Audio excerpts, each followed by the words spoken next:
Өзүңүздөр көргөндөй, ДЭУ-23, ДЭУ-13, ДЭУ-30тан азыр биздин бир туугандар келип отурат. Баардыгы ушул жерде иштеген биздин агалар, үй бүлөлөрүн баккан.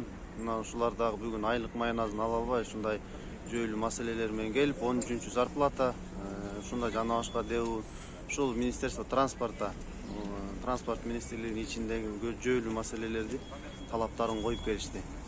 Анда эмесе азыр президентке чейин кайрылуу кылабыз деп турат.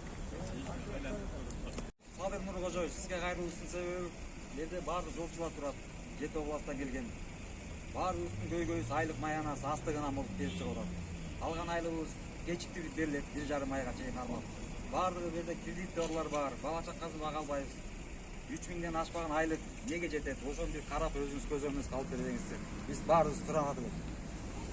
Жамааттын Бул ашуусу бар эмелер, ашуусу бар ДЭУлардын айлыгы аз, ашуусу жоктордуку. Ашуусу барлардын айлыгы орточо, бирок ошону да кечиктирип берет. Опусной деген почти аз, ал дагы жок, кечиктирип берилет. Өзү опусной деген 1 жуманын ичинде берилиш керек. Бизде ал айлыкка кошулуп берилет, айлыкка кошулбаса жарым жартылай кылып 2 ай 3 айга бөлүп берет да. Ошол нерселерди да карап бир өзүңүз көзөмөлгө алып койсоңуз, урматтуу президентибиз. Анан биз азыр министерствого кирип чыктык, зам министрдин жолун угуп чыктык. Если бияктан дагы талаптарыбызды койдук, талаптарыбыз аткарылбаса дагы кайрылчу жактарга кайрылабыз.